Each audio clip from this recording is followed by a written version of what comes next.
This week's episode of the Anime Aspect, Episode 8, we're going to be talking about Death Note. Stay with us, it's going to be right here. In a world wrought with devastation, two unite into one to form a superior combination.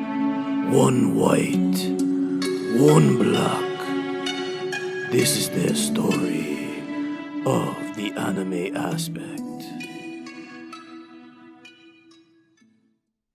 And thanks everybody, welcome back to the Anime Aspect. Welcome back. I am Matt Swagger, and with me always is Brave Dave. Yo. Yes, this is Episode 8. Yeah, baby, almost up to 10. And we're going to be talking about Death Note, the great manga and anime that it is. And we're going to do this justice because Netflix is coming out with the film, and we want to go ahead and talk about all what's going down that we know. So what do you think, Brave Dave? I guess start off with the anime. You read the manga and watched the anime. Yes. Now apparently, like, they've made a trilogy in terms of a Japanese live action film, right? Yeah, I think a fourth one's coming out later this year. They've also had the live action TV series as well. Yeah, I didn't even know that. They Yeah. did, and So this is across the platform, like on every fucking platform. Pretty much, they've created some content for Death Note. That's pretty impressive. it is. And now it's coming over to the States. And there's been a lot of controversy about the American adaptation. Yeah. But we'll get into that a little bit later. But I do want to start off with the anime. Now, I was able to watch a good 20 episodes of the anime. The shit had fucking 37 episodes. I was like, I don't have all this fucking time to watch all this shit. Gotta make the time. Yeah. You gotta represent being an otaku, loving anime.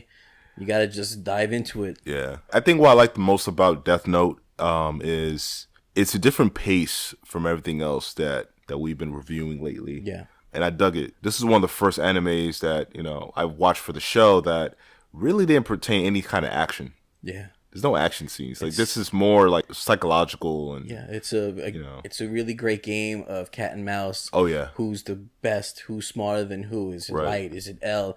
And it's epic. The games that they play with each other. L knows, Light knows. They know what's going on. They know the deal, and it's just they keep it going. And I really enjoyed Death Note a lot. That's why I made sure I read it, because I know sometimes the manga is not always followed as faithfully in the anime. So they did a lot more symbolism in the anime. If you can see when L is about to kick the bucket and stuff like that. This has been out for a long time, so this is no spoilers for anyone. Just the way that the Death Note is manipulated and everything. There was a lot of twists and turns and characters that I was expecting to last characters that I was expecting to last to the end of the series is getting killed in the same episode or the following episode. It was just what the fuck? A means to an end, man. Light was, for a high school student with his intelligence, and I believe he was the wrong person to pick up that book. But Ryuk knew what was going to go down. He knew where to place that book. He was bored. There was nothing to do in the Shinigami world. You could see it's like a barren wasteland. It's just Shinigami. Right. They're just waiting around looking for something to do. And he just happened to have 2 Death Notes. And what would happen if I drop this accidentally into the human world? What do you think would happen? Lots of shit.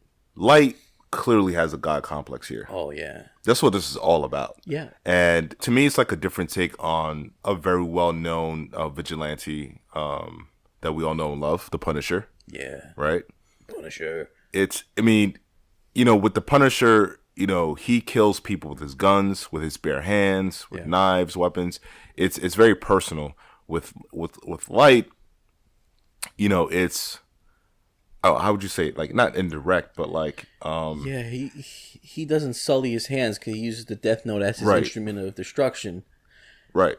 So inadvertently, yes, this is what he wants, but it really is by his hand. He's the one penciling in, but down the line he has other people doing it for him. Right, exactly. That he's just like this great puppeteer. Yeah. And he has all these people playing. He's playing a game of chess. Yeah. Him and L, and who's gonna get to checkmate first. And that's how it. And between the both of them, it was. This was some crazy shit. Yeah. This was some really crazy shit. Like it was exciting for not having any fight scenes and things like that. It's just a brain thriller. Right. You can call it that. Right. I mean, if you're a fan of shit like Sherlock Holmes, and there's so many adaptations right now of Sherlock Holmes. The best being on the BBC with Doctor Strange, Benedict Cumberbatch. I'm an Elementary fan. I like that too, but I like because I like Doctor Who. Yeah. I really like what they do with BBC with these things. I think Benedict Cumberbatch is a really good character. No, he's good. He's good. I mean, I only saw Martin Freeman is a really good Watson. I think they have great chemistry, and the show it takes like 2-3 years for another series to come. But I saw, I think, probably the first episode of the BBC version. I liked it. Yeah. I've been with Elementary from day one. That's a really great modern retelling. I do enjoy it, and I like when we get to see Watson because she's hot. Dude, yeah. Who doesn't love Lucy Liu, baby? Yeah, it's hard for me to imagine someone else being Watson now because I spent the last 4 years watching Lucy Liu in that role, and I think she's great at it. Yeah, I think it's a really interesting take. It is. There's even a comic called Holmes and Watson. Yeah. And they're black in that book. Yeah. So I like how everyone kind of has like their different takes on the Sherlock Holmes character. But again, if you're a fan of that, I think you'll be interested in a show like Death Note. I mean, this is like it's right up your alley. Yeah, if you like suspense, you like being teased, you like seeing people playing that ultimate game of chess. Right, that's what it is, and it's a great game of cat and mouse. Again, like I said earlier, and not everything has to have Michael Bay kind of explosions and actions in it. It just has to have a great story. You get tired of that shit. Yeah. So something like this is a breath of fresh air for you if you're constantly watching fighting, samurais, mechs and ninjas and all that stuff. So you got just a brilliant high school student and a brilliant, eccentric Interpol agent. And it threw me off when they introduced L. Like when you finally, so cool, man. Yeah, when you finally got to meet L, it threw me off like he was like this eccentric character. Then a couple of minutes later, I'm like, yeah, okay, that makes sense of what they're trying to do here. Yes. Yeah, very eccentric. Now I do like the character of Light and L, but I think one thing that bothered me is that they were both a little too smart. Yeah. Like I kind of wanted them to work for it in terms of figuring things out, getting certain information, but I kind of feel like a lot of it was like they were already 2 steps ahead of everyone else. Yeah. Like I don't mind you being 2 steps ahead, but like I kind of I want to see that. I like to see more of their journey. I want to see you struggle to figure things out as opposed to, well, you just figured it out. I was a little bit more okay with it with L because he's kind of known as like this world-renowned detective. Yeah. So, okay, I get it. Yeah. He spent many years, figuring shit out. So I was able to accept that a little bit more, but I felt Light was a little way too smart for my taste. And he was only, 17, 18? Like... Yeah, I think he was like maybe 15, 16 when it started, and then as he grew up, he started working for the police with his dad, and I think he was around 18, 19 years of age. Yeah. How they built them up, I think, is important because, again, yes, they built up L as this world-famous, greatest detective. So you got an eccentric Batman that loves sugar and sits like hovering with his feet, and he holds things by his thumb and his index finger, and he's just very strange, but you just get attached to him right away. I really took to him, and I thought he was very interesting, and I wanted to see more of him. And yeah, he always knew what was going on. He was so sure of himself that he just knew that Light was Kira from the get-go. Yeah. That's why he went on the news. He set up that fake killings just to draw him out, and he said, I know who you are, Kira. I'm going to find out. And it was just very easy for him to guess, just Yeah. based on because the father works in the police. He has access to the criminal records. So who else would know what criminals are in jail for what crimes and how to elaborately kill them in certain ways? And that I expected from him. Yeah, like you're saying with Light, yes, he's a young prodigy. He's very highly intelligent, but he's just too cocky. That's how he comes across. He's letting his intelligence get the best of him, and he just comes off arrogant. And who likes an arrogant person? Not a lot of people. Right. Right. But, I mean, it works for the character to definitely be arrogant. Yes. I can accept that. Yeah. Again, I just wish like he didn't figure things out so easily. And I think another thing that they could have done too to kind of strengthen the story a little bit more is show us the other suspects. The entire focus was on Light. Yeah. The whole time. So I would have preferred if they would have been, again, if we would have seen L work for it a little bit more, like kind of debating, okay, which one is it? You know, I think that would have been a little more interesting. Not to say that things that they did do was not interesting, but just to make the story a bit more compelling. Yeah, I think they found a way to add a lot of characters, a lot of supporting characters. Yeah. Light had to find other means to get his dirty work done because of now L pretending to be a student in his school, being closely around Light, and then later working with Light when he's in the police. So this is where Misa, she comes into play. Misa Amane, the famous model actress who happens to have a Death Note as well. That shit just took me for a different ride. I was like, what is going on now? Like, it's what? The Japanese Harley Quinn. Dude, that was the first thing I thought of. Yeah. I said to myself, wait a minute, why does she remind me of Harley Quinn so much? Yeah, and you can think of Light as a very watered down Joker. Right. Because of how sinister he is, but not in a psychotic way. Right. It's just he's got that God complex, and he uses people to get what he needs. Right.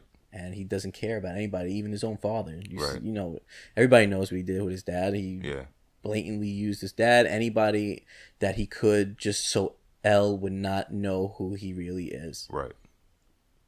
I enjoyed it. I mean, it's again, you know, I like the fact that this was so different from everything else that we've been watching. I like that it was psychological. I mean, I was really into that. And, you know, I remember a few episodes ago we were talking about it. I was like, yeah, I kind of want to check out some other genres or subgenres within anime just to keep things interesting, keep things fresh. I don't always want to watch samurai shit, robot shit. You said you wanted to watch something like with secret agents and spies. Yeah. So this is... And this was closely just something related to that. I mean, I was not expecting this. Yeah. And I wouldn't say that going into it, I can honestly say I really wasn't that excited to check out Death Note. I was like, all right, I'll check it out, blah, blah, blah. And then, like, you know, after the first episode, I was like, what the fuck is going on with this kid? Like, the first episode is just an introduction. Right. You get to meet Light, you get to meet Ryuk, you get to learn about the Death Note and all its rules, and how awesome it can be if you really know how to use it. And Light perfected it. It, you know, it's when you have a young mind that's consumed with all this power. I think the journey that he went on was very believable. Yeah. Because you're young, you're immature. Especially, I think young people, especially who are very intelligent, their ego does get the best of them.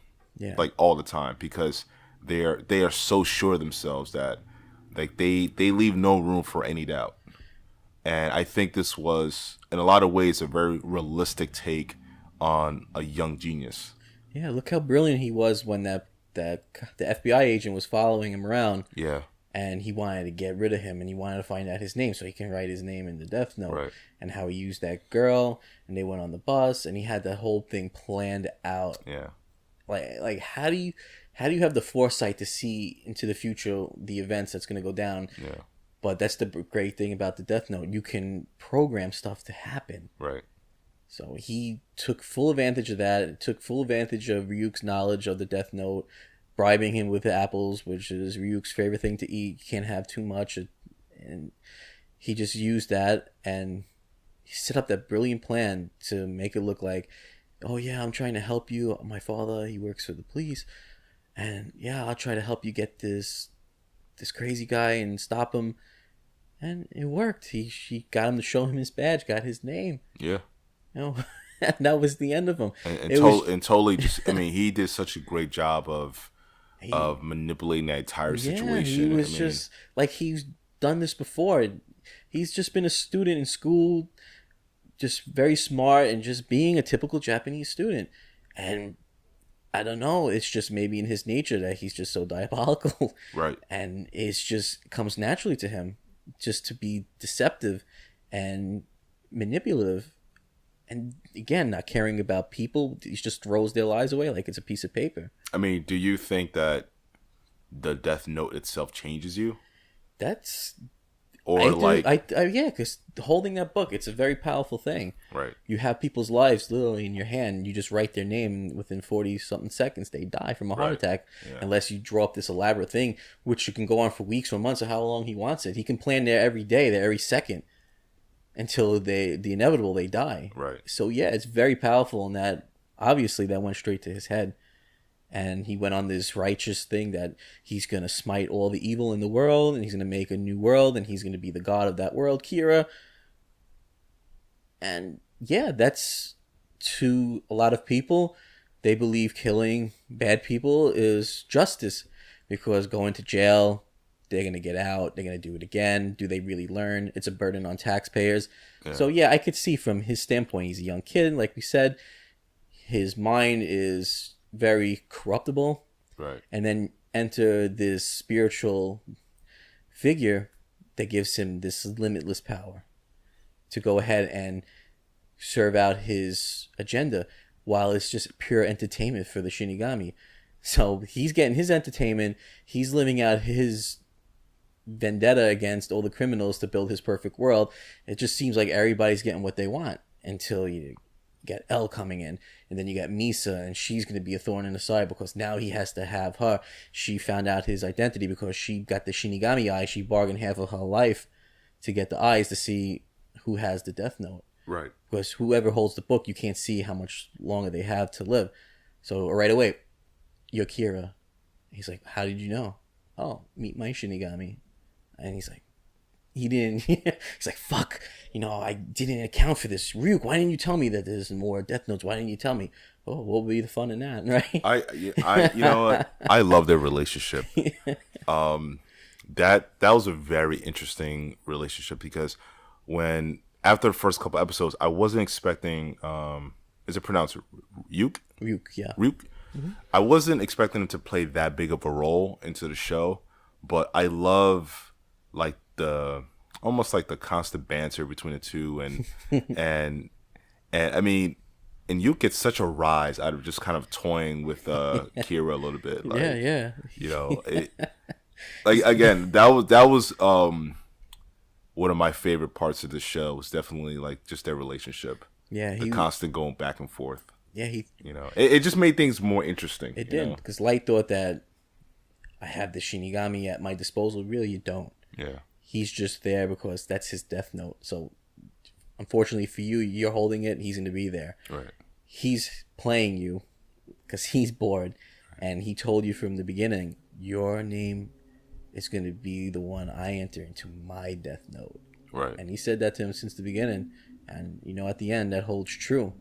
But he just rode that ride out for all it was worth until the end to see everything play out. It was one hell of a ride. Yeah. I really thought Light was going to go all the way, and it looked like he was going to get away with everything because how he hid the paper in his watch. He just came up with such unique and incredible ways of incorporating the Death Note into his life, having people mail out it's so elaborate. This has been so long ago since I've seen it. It's more fresh in your mind. But how he had people in jail send out write things down in the Death Note. He had like a whole system so that when he's working with the police, things are still happening. People are still getting killed, and Kira is still on the loose. And here is this perfect angel. He doesn't look suspicious. Yeah, exactly. And the way that he planned to have L be killed through the other Shinigami, Misa Shinigami. I forget the name. Do you remember the Shinigami of Misa? Oh, for the Harley Quinn girl? Yes. I don't remember the name. All right, let me take a quick. It's been so long. Forgive me, my otaku. But I've been watching so much anime over the years. Otaku these nuts. Jesus. Slobber that shit. Okay. Rem. How could I forget that? The easiest of names. So, Misa Amani's Shinigami Rem, where she bargained with in the beginning to get Shinigami eyes, Rem became very attached to Misa. And Light took advantage of that. Right.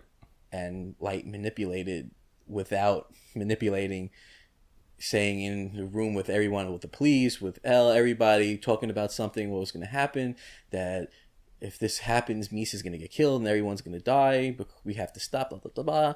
And Rem was overhearing this, knowing that I got to get rid of L, because Light saying that L is going to go after Misa, because they thought that Misa was Kira. Right. And things like that. So what did Rem do? The one thing Shinigami shouldn't do, take it too personal.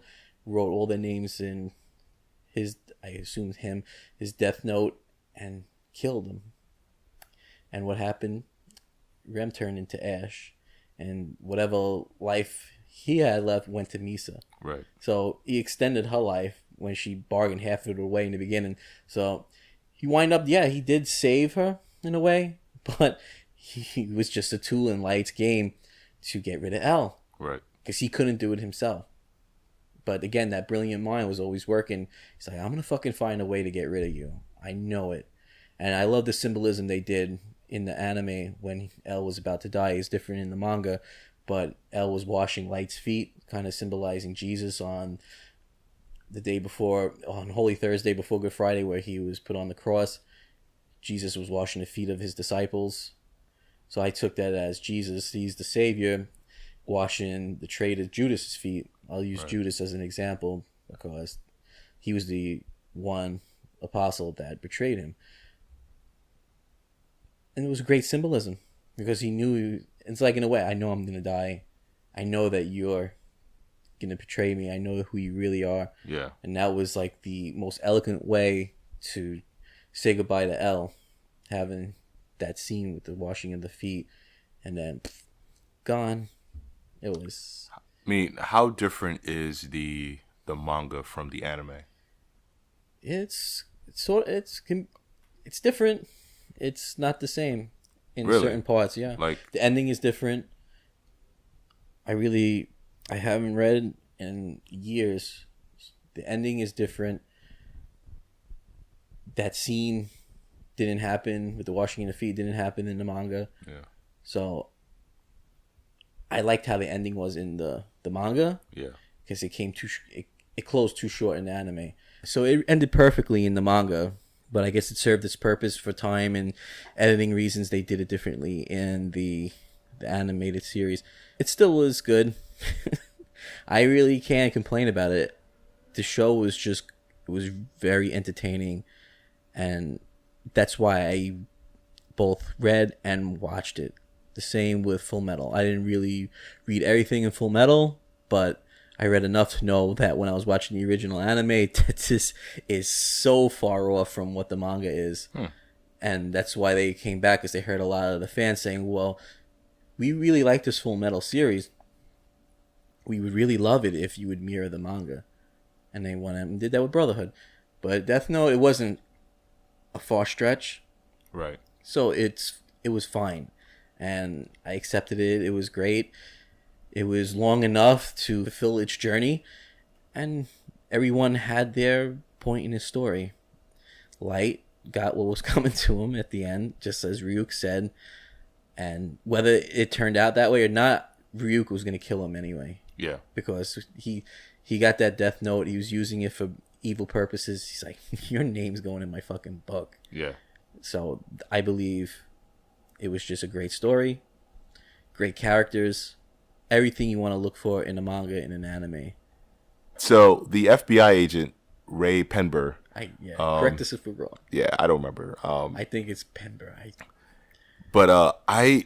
So it was fucked up the way he died and shit. It was. And then when his girlfriend came to the scene, the so former FBI agent. I know, he killed her too. Yeah, see, that threw me off, man, because I was expecting her to be the one to bring down Light. Dude, you make me want to watch the show fucking over again. Talking about this, because I just remember, and as we're talking about this, all the fucking epic fucking kills that Light does. He's just so sinister, man. Dude, I was like, are they really about to kill her right now? Like, really? Hell yeah. He like, made her write her name on the death note herself. That shit was crazy, bro. I was like, ain't this some shit right now? Yeah, like, Ray Penber, right? Yep. That show, I was not expecting that. So I'm thinking the whole time, okay, in conventional fashion, she's gonna be the one to bring him down. Nah. You know, he kills that bitch. He kills her as fast as he met her. Jesus Christ. He's like, I ain't have no loose ends. I got rid of Ray Penber. That fucking guy was trailing me. I cooked up a great scheme to get rid of him. Now I'm getting rid of this one. That shit was nuts. But the sinisterness of having her write her information on the fucking death note. Yeah. Because he's so fucking great. And I love the way they conveyed her dying when she was like walking up the steps and everything like that. I was like, man, that's some fucked up shit. Yeah, that's the beauty of anime, because when you have the manga, you can't really get to see such the dramaticness of action in sequence. So that's why I really appreciate the animated series as well, because you get to see and feel what you've read, but you see it in action, and they did a really great job with Death Note, and I really hope that we get great things from the Netflix adaptation. Again, going in with an open mind and a grain of salt of what we're hearing. We can't make any judgment, any decisions about it until we know more and we actually see it. And we read some stuff about it. We touched on it a couple episodes ago, but we read some more about it, which is a lot of interesting stuff that we did read and we learned. It's not easy trying to get information on this film. And well, one thing that we did learn is like it's not going to be it's not going to be a show. It's going to be like just a feature film released through Netflix. Yeah.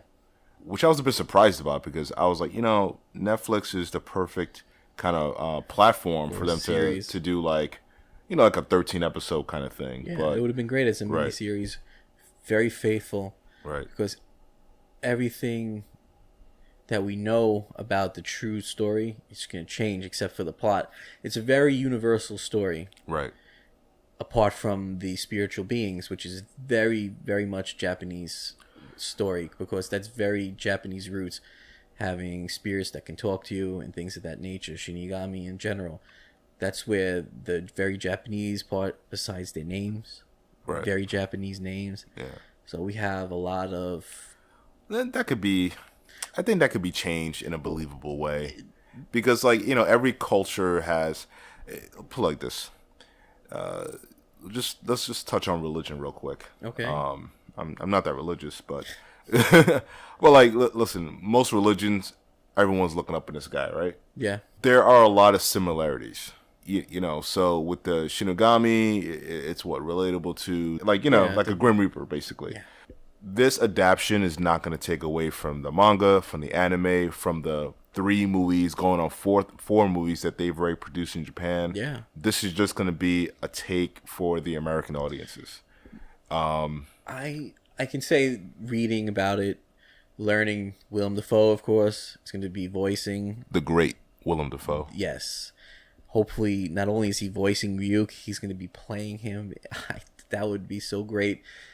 Even if it's like, and we touched on this again, if he was just in a suit, just appearing human, and later showing his true form, I would really dig that. I hope to see him in his human form at first. And I mean, he already looks like the Shinigami already, you know what I mean? And I'm just imagining him. Best choice so far they've done in casting wise. I mean, but they have some good actors in there. But with Willem Dafoe, when I read about the casting, I immediately thought of his role as in the first Spider-Man, as a Green Goblin, Norman Osborn, and there were some scenes where where he really chews the scenery. I was like, oh man, like Willem Dafoe's gonna be great in that role. He is great. I think that was an excellent choice, just based on facial features alone, but his acting ability is top notch, and he's gonna add a lot of credibility to this film. Right. The controversy around it that this is a heavily white adaptation. Right. I mean, it's not very diverse. And we had this a few episodes ago now. Whitewashing anime. Yeah, exactly. Go listen to that episode. But I don't know. It's weird, right? Because I see the argument, but I also see how universal this story really is. It is. I don't think it's necessarily like, okay, it's can only be something for Japan. You know, I think this is something that could speak to everyone. I think, you know what, and I think everyone should kind of have their version of this kind of story. Yeah, and even like he appears Asian, but the creator was saying that he's a quarter Japanese, he's a quarter Italian, a quarter of Russian, etc., like that. So he's depicted now as a black male, right? Because again, this is a universal story. I know it's got heavily Japanese roots in there, but just taking the root of the story, this is a high school student who's bored, that's overly gifted and talented, just happens to find this Death Note, this great spiritual book that can kill anyone whose name he puts into it. Right. That's a great story by itself. It doesn't have to necessarily be Japanese. Right. And so that's why it doesn't really bother me that much. But we have to see when it comes out, do they do it justice? That's when it comes down to. I'm just happy there's a black guy in the movie. Yeah, and he's like a really important character. Yeah. So it's not just a token boy that's going to get killed and stuff like regular TV shows. Unfortunately, that's how these things are, which, that formula has to change. And Agents of S.H.I.E.L.D. is kind of trying to do that. in season 2, where they had Trip and Mac on the show simultaneously, I was like, wait, is this like the first time in the history that there's 2 black characters on one show? Yeah, you jinxed it. And then like maybe 9 episodes later, they kill off Trip. I'm like, okay, everything's right in the world again. Yep. They let everybody have their 15 minutes. So they tried at least, but it's an old formula that needs to change. Yeah. You got to have more people represented in a positive, strong way. And I appreciate them trying to do it with Death Note, but it's the only person of diverse nature. Right. It's you have no Asian representation. You have nothing else going on in here. It's just a lot of white people and the one black person. So It kind of seems very one-sided, and it doesn't help what's going on in the world right now. It doesn't help. Right. So I don't know if that was by design or what plan the director has for it. I'm sure this is not the only casting choices. I'm sure things are being held very close to the chest, and we're going to know much closer to the reveal. We're going to hear a little bit more. So I just want everybody to have a little more faith. This is coming from your ambassador of anime in America. Yeah, I was a little bothered at first when I heard about it, because I'm saying, oh no, because I'm thinking about Dragon Ball, and I'm thinking about how even with American comics, how American studios just butcher the hell out of things that we love. So of course I was freaking out. I was like, why the hell I didn't hear about this? Was my head under a fucking rock? What was going on that I did not hear about this? Right. And then reading about it, that they're keeping the story the same, just changing up the characters, the last names and stuff. It makes sense, because if you're not going to have Japanese people represent, you have to change the names. Like they're changing Misa's name, they're changing Light's dad's name, they changed Light's last name. So they're changing things to make it fit into the Western culture. Right. But the origin of the story is still about a boy with a Death Note, Shinigami, and we're going to find out how this is going to play out in this American adaptation. Before I started watching the series, I sent you a link to that site where we saw some of the production stills. Yeah. And now it all makes sense. The blonde girl who's totally sexualized, that's clearly Misa. That's Misa, yeah. But, some of the production stills that we saw look pretty good.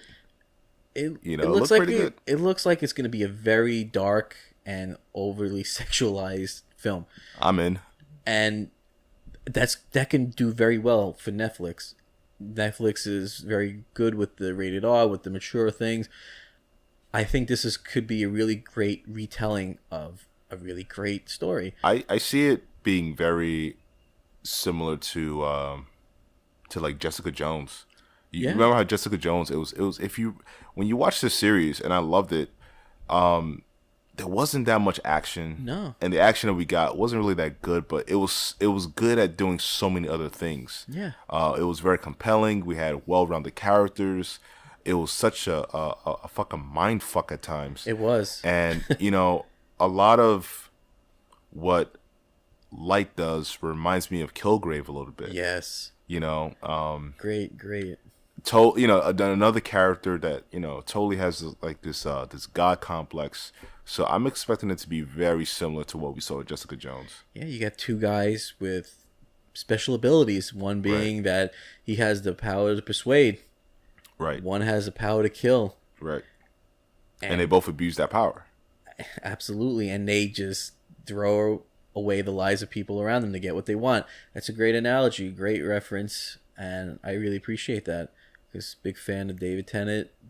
Love him. 10th Doctor. He did an excellent job in Jessica Jones. Jessica, get back here, Jessica. He was great. I hope they could find a way to bring him back. Because I can't see that's the end of him. Yeah. Can't see it. Maybe he'll come back as Purple. You never know. So fingers crossed for that. But yes, a great analogy again. And I think the way that Netflix, Marvel did it for Jessica Jones, I really see a great movie done on Netflix for Death Note that's going to fit into a mature audience here in America. Right. I really think it can do well. They just have to nail the mannerisms of the characters. They have to get that sense of arrogance and self-righteousness for Light. They have to get that Harley Quinn type of attitude for Misa. Just tell the girl to watch Margot Robbie in Suicide Squad, and or maybe not. or just watch the Batman the animated series. Yeah. My bad, I should have said that at the beginning. Go watch Batman the animated series and study how Harley is, and try to get your voice like that. Go to Tara Strong for some lessons, and I think you're gonna do really well. You know what's funny? That may not work. Like, sometimes what works for a cartoon doesn't translate that well to like live action. Yeah. I totally know what you're saying. Not so over the top as she was, right, but yeah, kind of embody her in a way, because Misa was really like a Harley Quinn character. Right. That no, she absolutely. was so devoted to Light blindly that she didn't care who she screwed over or killed. That literally was the first thing I thought of when I was watching it. And she's this rich movie star model. Yeah. Like, who gives a fuck about this guy? Yeah. Don't throw your life away for him. Yeah. That is just such the Joker Harley relationship right there. Yeah. Like, I don't give a shit about you. You're gonna do what I want you to do because you're in love with me. I'm just using you. It's the same thing. I don't know why a lot of people think the Joker loves Harley. Joker doesn't love anybody. Joker only cares about getting what he wants, and he just loves to fuck around with Batman. Yeah. That's it. Doesn't care. So, Light does not care about Misa. He's forced into a relationship with her. He's forced into marrying her to put up this facade that he's this guy that works for the police. He's a family man. He's got a wife. Blah, blah, blah. He's got a great job. He's not a killer. Yeah. Right? Again, it's all part of the plan. It's part of keeping up his appearances, keeping up the story. And the scary thing is that he sees himself as being very righteous. Yeah. And that's the scary part, dangerous. because a lot of this shit we can relate to real life. Yeah. Right? Now, we're led to believe that the brown people in this world that live in the desert are the bad guys, right? Yeah. By media. Yes. By politicians and all these different outlets. To scare us. Right. Yes. Now, over there it's the same thing. There's a ton of propaganda and they're taught that, Americans are pigs, death to America. And it was crazy because I even watched this interview once with this woman. I think she used to work for like the CIA, and she said when she interviewed one of the terrorists, he compared America to the Empire in Star Wars. Oh my god. Yeah, and That's a little much. but you know, But I get the symbolism. But yeah, and he talked about how, you know, it's a bit ironic how, you know, you guys love the movie about, you know, An oppressive yeah, dictatorship. exactly. Yeah, I get that. It's see, this shit is all about perception, right? Yeah, exactly. And the thing is, listen, I don't really hate anybody. I may dislike a few people, but I don't hate anybody. Yeah. Like, I don't want to see anyone getting killed. I don't want to see villages of little kids and women being blown up, you know, over religious bullshit. Yeah. But that's the world that we live in, because we're fed a bunch of shit. Well, that's how everyone's controlled. Right. By being told that if you don't do this because you're going to anger this god or whatever. Right. Unfortunately, that's how people are kept on the reins. If religion wasn't introduced to us, to people, everyone will be out right now raping and fucking pillaging. Exactly. You have to have some kind of conscience, whether you Right. believe in God or a God or whatever you believe Right. in.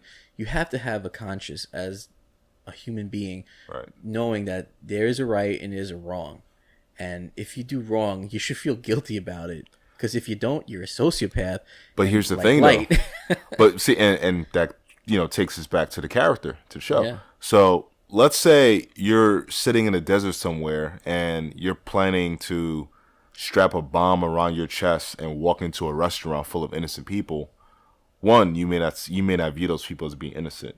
Two, you're seeing yourself as being righteous. Yeah, So that's really no different from light. not at all. And again, that's the parallel here. Like that's how we can relate to this story to our own, what's going on in our own world. Yeah. I mean, this shit is scary. Like, you have people who are raised to think that being a suicide bomber or any of that crazy shit is somehow serving their Lord, their creator. I know, yeah. You know? And they promised 72 virgins and all that stuff. Right. Like, you're going to be blown to oblivion. Well, You know, but you ain't let's getting be no honest virgins, here. man. Let's not just pick on, you know, That specific thing, on Islam or anything like that. yeah. Like, We're not haters, please. no, because, you know, look at the Christians. I mean, the reason why that became the dominant religion for a long time is because they killed the most people during the fucking the Crusades. Yeah. The whole, you know, like, the holy wars, yeah. Yeah, I mean, listen, all these religions, you've all had blood in your hands. Oh, God, yeah. You know, like, you all really do. This shit is fucking disgusting. And again, I'm not a religious person. I went to Catholic school, but, you know, I'm not really much of a religious person. Yeah. The Jews, they killed their Messiah. Right. The Romans, they winded up believing in Catholicism. That's what made Catholicism what it is, because of the Italians, the Romans at that time, and the apostles and everybody going around and spreading Jesus' word and things like that. That's how things escalate. That's how things get to grow and become more of itself by word of mouth, by spreading it around. Just like anything. Well, virus. and I want to be clear here. I'm not pointing a finger at religious followers. I'm mainly talking about the extremists. Yeah. Because there's extremists in any religious group, you know? Yeah. I mean, look at the KKK. I mean, that's a Christian group, right? I guess, yeah. I mean, but like, let's be honest here. You know, like, that is a religious group. That is the extremist section of a religious group. Like, why is it that we don't view it that way? But it's true. Yeah. Like, we got to be fair here. And here's the thing about me. I'm an asshole, but I treat everyone equally. All I ask is that you treat me fairly. And that's what it comes down to. Yeah, like, if I'm an asshole to you, I'm going to be an asshole to everyone across the board. You know, so, like, the problem is we live in a world where no one is honest with each other. No. Everybody puts on a show. They don't want to show their true intentions. Right. They don't want to be embarrassed of certain things. They want to look important. They want to fit that social dynamic because of how it is in society. You have to appear a certain way so you're not ridiculed, and you don't want to go and be depressed and look to end your life for stupid reasons. And anyone that feels that way, that you should get help right away. That's a very serious thing. Don't let people dictate how you should live your life, and just be happy in your own way. And that's what anime does. It helps you escape. It helps you get, hopefully, a positive outlook on life, and just helps you become more confident over time, because you find something that you love, something that's going to help you get up in the morning, and you're going to meet other people that like it, and you're going to build that community. And that's what conventions are for. The cosplayers are a great example of a community. They all are very positive and accepting of everyone, especially in their own community. Yes, please, more cleavage. Yes. Free the boobs. You should. There's nothing wrong with that. You should put those thongs up a little higher too. Yeah. It's, keep those costumes accurate, please. We're gonna be hitting up some anime meetups pretty soon. I think there's some happening in October that we're gonna check out. Yeah, we're gonna come around, introduce ourselves. We gotta get to know the people. Yeah, we gotta go in the trenches, Matt Swagger. Damn right, Brave Dave. I haven't been to an anime convention since 2007, so it's about 10 years now. So I need to get my feet back into the pool. Need to meet my favorite people, my anime fans, my cosplayers. Go see some screenings. Get to see some shit that's not on American TV yet, because it takes fucking forever. Which brings me to this great nugget of information. If no one knows, Funimation is partnering with Crunchyroll to bring us more anime faster, baby. And it was a great announcement, because we're just talking about that all the time, how long it takes for anime to come over. So we're going to get Funimation shows on Crunchyroll that's subtitled, and we're going to have Crunchyroll shows on Funimation that is dubbed. So if you love your subs, your dubs, you can go to Crunchyroll, to Funimation. It's a beautiful thing. And that's all I'm going to say about that. Look out for it. That's awesome, man. It is awesome. Yeah. I canceled my WWE Network subscription so I can save some change to get those services, because brother, it's really they're not doing it for me right now, so I rather put my money towards a better form of entertainment. Tell me, man. Lucha Underground. Lucha Underground. Yeah, so conventions, meetups are a great thing. And just getting back to Death Note, getting back to the Netflix feature film that we're going to be getting in 2017. Yeah, there's not much diversity right now. We don't know that much about it, just who's playing who and name changes, etc., and the big, great Willem Dafoe. So, right now we're in the middle of September. This is coming out next year, so sometime, probably a couple of months before it releases on Netflix, we're going to learn a little bit more. We're going to get the trailers, we're going to get the teasers, and we're probably going to see something that we're really going to enjoy. Yeah. I just want everyone to have an open mind. I trust Netflix. I trust Adam Wingard, who's directing the movie. And there's some good talent in the film. You have Keith Stanfield, you have Willem Dafoe, you have Mia Sutton in the movie. You have Shea Wingham. You saw him on Agent Carter. He's a very good actor. He's been on the scene for a while. So you got some talent. Let's look past the lack of diversity real quick. At the end of the day, I just want to see a good movie. Yep. I want to see a movie that is going to properly tell this story. Yeah. And if they can keep this relatively, let's say about an hour and 20 minutes, and they can keep the story stretched on, possibly could get a sequel. Yeah. They really don't necessarily have to have it play out as the anime, as the manga. We can, like the manga was many chapters. Listen, they're going to have to make changes. They're going to. It's probably going to be a 2-hour film. They are going to have to make some changes. And I do expect them to have some sequels. Yeah. I expect it. I expect them to milk this cash cow for all it's worth. Yeah. Even if they kill Light, they can still find other ways to have the Shinigami still around. Again, you got to be creative. Now you got the licensing, so you got this beautiful fucking license to make movies and films and the shit with this franchise.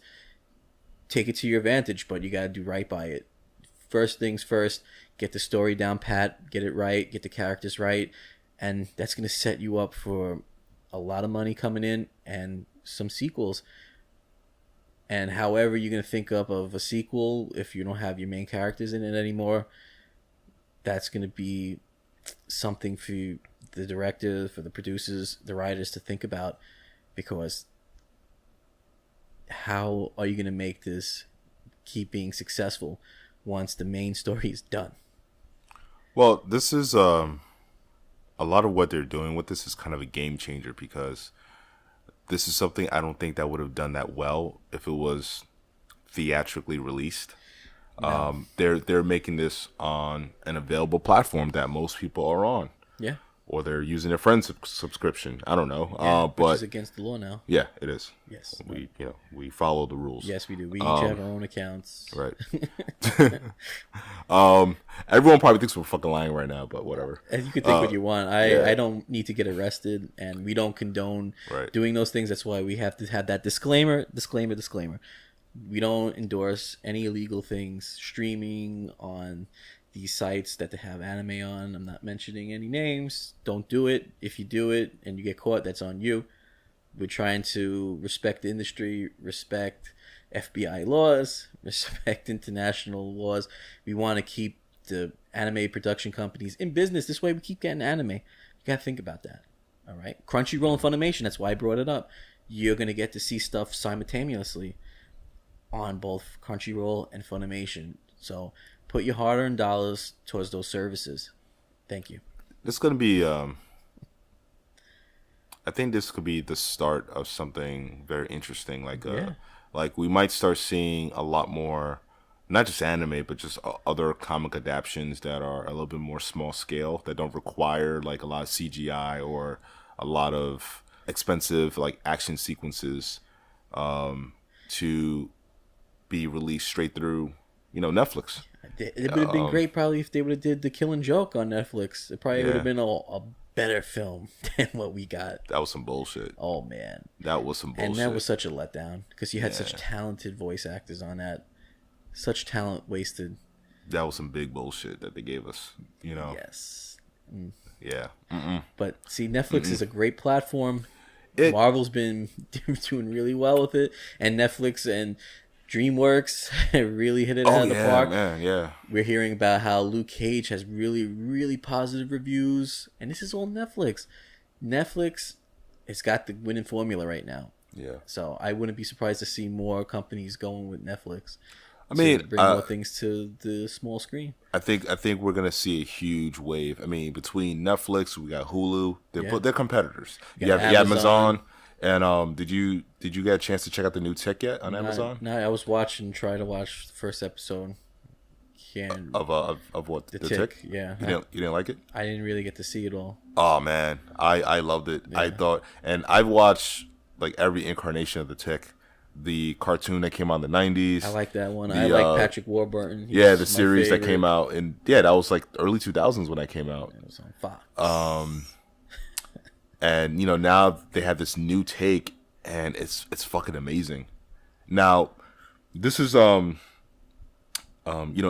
Amazon does like their pilot season kind of thing, where they release all these pilots, and depending on how many votes they get, certain few. Yeah, they're gonna go into full production. So I gave the Tick like a 5-star review. Nice. Yeah, because I really want them to produce it as a show.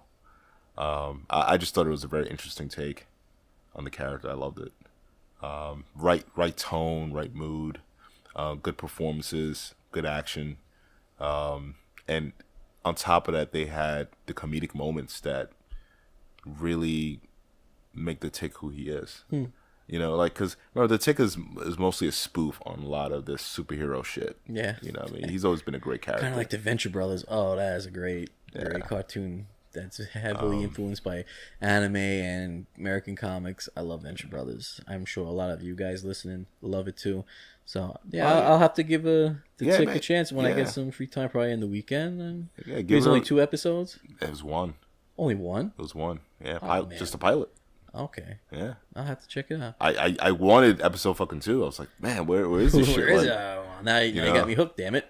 But yeah, I mean, but the thing is, like, you know, with all these, you know, streaming platforms now, I feel like so anybody that was a fan of comics or anime, you know, during like the 80s and 90s, early 2000s, you saw a lot of like poor adaptions. Oh yeah. You know, and there was a lot of reasons. You know, there was, you know, you had these studio execs that they had their own agendas, and everything always comes down to money, right? So if a guy's spending, you know, $100 million on a film, which is not even that much money anymore, because now you have these movies spending $250 million. Yeah. And what happens is that, you know, the more money that's spent on a movie, the less creative control that the director, the writer, and everyone else has. Yeah.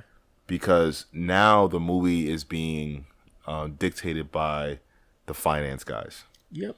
So, which is why you saw so many poor adaptions in the last 20, 30 years. Like, only recently have a lot of these comic to film adaptions gotten better. I thought the first Spider-Man was really good. I thought Blade 1 was good. Blade 2. I didn't like Blade 3. That was some bullshit. Yeah.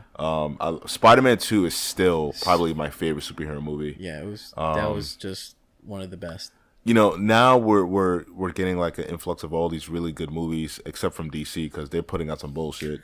I don't give a fuck. Get it right with Justice League, please. Seriously. And you know what? I don't even think they're gonna do that one right. I don't know, man. I'm just looking for some more Ben Affleck Batman. We're gonna have some Deathstroke. I'm fucking excited for that shit. I'm about to give Matt Swagger a stroke by bringing up the Dragon Ball live action movie. Don't die on me, medic. Medic. Damn it. Yeah, on Sanford, so he's like, Elizabeth, I'm coming, Elizabeth. I'm coming, Elizabeth. I'm coming. I mean, that was a bullshit adaptation, you know, but that's because these guys just didn't know what they were doing. And I think, you know, Netflix, Hulu, Amazon Prime, like, they allow, I think, a little bit more creative control.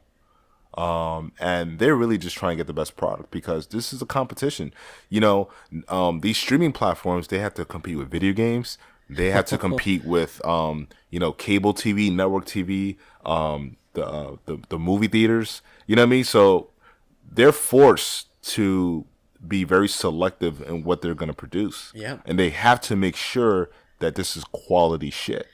Exactly. That's what brings people coming and wanting more. They're putting out quality fucking shit that is just done so well that it embarrasses network television, cable television, and movies. It's their straight embarrassment when you compare Netflix, because how everything is done. DC, you know, Supergirl season 1 was some bullshit, right? Right. Yeah, and you just take a look at the promo they're doing for the CW.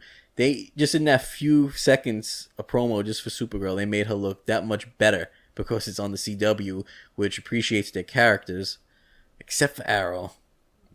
Fuck Arrow. And again, this is that running gag. But I like season 1. Season 1, season 2. After that, I don't know what. You know the show's bad when I don't even find Felicity attractive anymore. I'm so bothered by her character now. She was only attractive when she did that goth girl thing. Nah, when she was just like the nerdy librarian chick. It's just, I don't care for this garbage. I don't care for her character anymore. Before I was rooting for Felicity, but no more. I'm like, nah. All I want is the real Green Arrow. I don't want. Well, we need to cancel the show first. I know. I don't want Batman. Yeah, because we already have Batman. This is a bootleg fucking Batman at this point. The Walmart Batman, and we don't know. Give us just some Justice League on TV then, and just have Green Arrow be the comedic, sarcastic asshole like Iron Man. Give us that. Give us that Oliver Queen. Yeah. Not this brooding, always having a different motive and always hiding something from somebody. No, that's Batman. Dude, yeah, stop lying, bro. Like. In 4 years, Oliver has not learned a damn thing, yo. Like, For 5 years I've spent on this island. I don't want to hear that shit. No.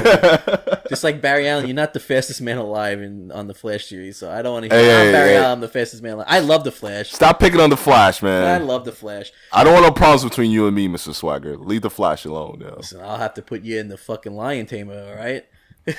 Why should be like a regular Boston crab?